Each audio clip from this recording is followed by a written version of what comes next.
Hey everyone, Sayre Nova again. And this week we have the mighty Kawasaki EX500 Ninja to talk about.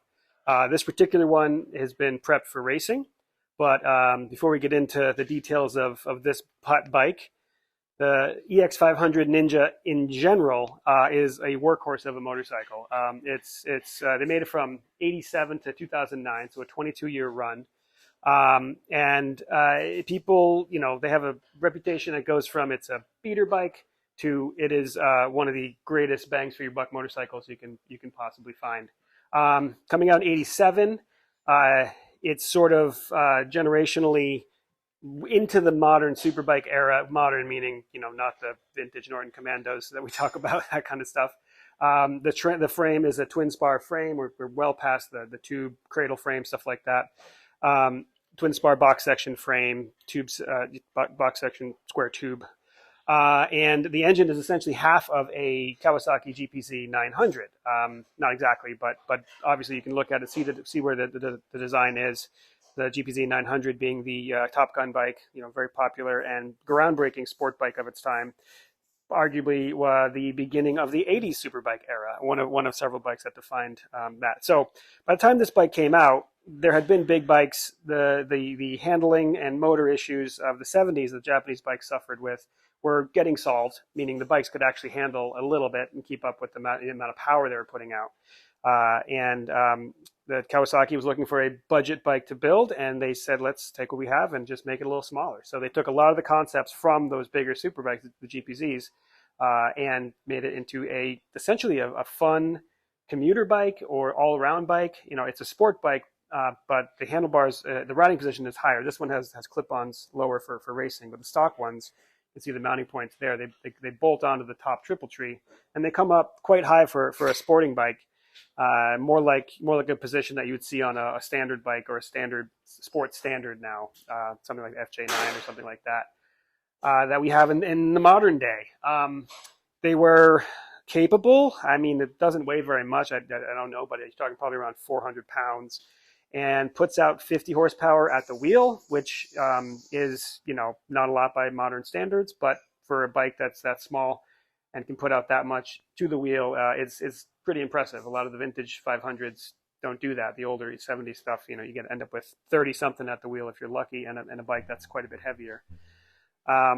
It was liquid cooled of the time, but this time anything air cooled was going to be pretty much outdated. The Suzuki GSX-R 750 being the last of the bikes that mattered that were air cooled. Everything else was a budget bike. This pretty high tech with its with its liquid cooling, some vestigial fins on the motor that were really didn't need to be there. They're just sort of more of a cosmetic thing. And had a 6-speed transmission. So again, it's going to its sporting pretensions and its sporting roots really, or its ancestry. So it's a bike that could be hustled pretty quickly. My first experience with these was with my pal Dave Roper at Team Obsolete when I was working there. He was a guy who is, if you don't know him, he's a world famous road racer, first American to win the Isle of Man, and just a guy who's still in his 70s racing all the time, and primarily vintage road racer. But he's somebody who has raced motorcycles worth $500,000 easy, nowadays $1 million. His daily rider was an EX500 that he got for $250. The 5 years I worked with him, he replaced it with another EX500 that he got for $100 from his neighbor. Rode it every day, day in, day out, snow, rain, wind, sleet. That was his daily rider, and it's just a bike that is shows that it's a bike that's capable. Someone who can ride anything.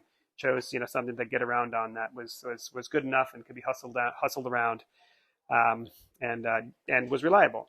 And so speaking of hustling, these have become very popular vintage racing machines. They've been always, been popular club machines, meaning, bikes of their time. You want to go racing and you don't have money to race super bikes. You go at your local track and just have a good time. Our club, the USCRA, has a class that allows these LLRS, New England Motorcycle Road Racing up at Loudon. They also have classes that fit nicely into, and that's where this bike came from. This was a Niemer bike. We're actually probably old enough to be an LRRS bike.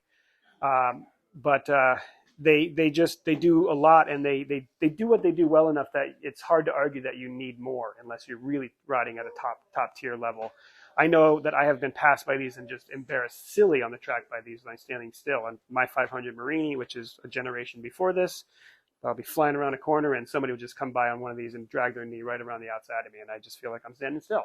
So they're a bike that can be really ridden fast in capable hands, and it can be done cheaply. Parts for these were everywhere. They made 1 billion of them. Now, I don't know the actual number, but this was popular in Europe, popular in the United States. So there's parts of them all over the place, and so it's a really great thing. You can just get on and go. For the most part, this bike was at the track this week and received a little bit of damage. So we'll get into what that was in a minute. Yeah, let's go over what this bike in particular has. You'll see the Cyclesmith Track Days sticker here. Our good friends, it used to be Tony's. Friends bought it and changed the name to Cyclesmith, and they do a wonderful thing here in the Northeast. If you're in the Northeast and you ride anything remotely regarding close to a sport bike, and I mean remotely, you can take a lot of stuff to them, and they teach you how to ride it fast and well. And if you have a bike that's not a sport bike, this guy here, Ken Condon, has a class called Track Days for non-sport bikes, basically. And he'll take Harleys, Goldwings, adventure bikes, GS, BMWs, whatever you got. He'll teach you how to ride that thing fast and to your limits. Also, will teach you how to ride a sport bike incredibly fast. Ken Condon, he wrote several books on riding, and great teacher, all around good guy. So those are some of our friends. This bike, let me see. This bike came from a local racer. I'm going to get this story right. Who was selling it for whatever reason, had moved on, but they built it pretty well. So it has a lot of the upgrades to it that you'd want to have, starting with the suspension. You see this traction here. This whole front end has been gone through thoroughly, revalved. It's got good stuff in it, better springs, and it works just far better than the stock one did. You'll see a stainless brake line on the other side, still running a single disc because you don't really need a lot of extra braking on this thing. There's not enough power. The rear has a Penske shock in here, quite a good, expensive shock. Delcovic pipe, which really opens it up a bit. Sounds great. The wheels have been converted to this one is an 89. Has been converted to the later, I think, post 94. They moved to 17s. The early up to 88, up to 94 were 16-inch wheels, hard to find tires for.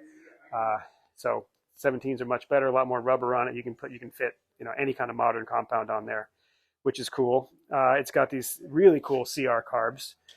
These are great for racing. I think if you look at it, if you're a regular watcher, you'll notice that I had commented on those being on a Norton Commando that we had in here a few weeks back, maybe actually a few months back now. And I thought it was a really strange carb for a Commando because it's a racing carb. This is a great use of that carb. It's big. It flows a ton of air and fuel. You get on the track, you get it wide open, and it does what it's supposed to do. Revs far higher than the Commando can. Red line on this is 11,000, and I don't think it does much until you get to 7,000 or so. Anyway, whereas a red line on a Commando, they say is 7,000, but you really don't want to go above 5 on one unless it's really, really built for racing. And you have a $20,000 plus motor in that at that point. So little difference in the design of a different parallel twins. And then let's see. So the story on this bike belongs to Todd, the man with the camera at the moment. There he is, waving hi. And he took it to the track, took it to Cyclesmith this past Monday. And sadly sent me a text very soon after, far too early in the day, saying his day was over. And when he came and dropped the bike off at the end of the day, we had a conversation about what had happened, and we had basically a funny noise happen while on the track, only the third lap in, and the noise as described sounded like a zipper, and then maybe a little bit of a clang, or maybe not, but loss of power. And then the person behind him had described that the engine, the pipe let out a puff of smoke at that point.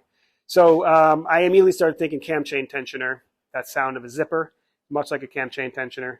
And we got the bike back here, and today we have just fired it up for the first time. since then. And if you look in our shorts, we have a video of it running. Horrible racket. We listened to it going around the engine, trying to see where that noise would be coming from. And from what I can tell, it's coming from the right rear exhaust valve, which would make sense if the cam chain tensioner slipped, lost timing, the valve hit the piston. So what we're going to do next, just to be sure before we tear anything apart, is we'll put a leak down tester on it and do a leak down test and see if that's really true. If what I say is true, if what I think is true, we'll have a lot of air just blowing straight out the exhaust pipe when it's supposed to be closed. So bent, sticking open, not working. Not a big deal. This bike is easy to work on, as I said before. Going along with what I was saying before, it's simple. Parts are cheap, and so we should be able to get the head off, get the valve replaced. I want to look into what cam chain tensioner upgrades are good out there. If you happen to race one of these things or ride them sportily and you have a suggestion on that, I'd love to know it. I'm not an expert on building these bikes, so I'd like to know what we can put in there. A lot of models have manual ones. I'd be surprised if they didn't have one that replaced the automatic one, which stopped this from happening. And it's a great idea if you're running any bike with an automatic cam chain tensioner. If you're taking it to the track, it's a really good idea to put a manual one in there anyway, because we see failures on even sport bikes, just street bikes all the time. So we'll check it out. We'll have a little bit more videos of getting into this bike as we go. And but until then, we'll just have to, hope I'm right. If you have experience with these things, either riding them on the street, these were huge messenger bikes, especially in like UK, other parts of Europe. If you have any adventures with those, and if you have any adventures just club racing and seeing these things out there, love to hear your thoughts about them. Always love to hear these stories. We love the comment section. So keep it coming. We read them all. We try to respond as many as we can. And as usual, if you haven't subscribed, please do. It does help. And please like the video.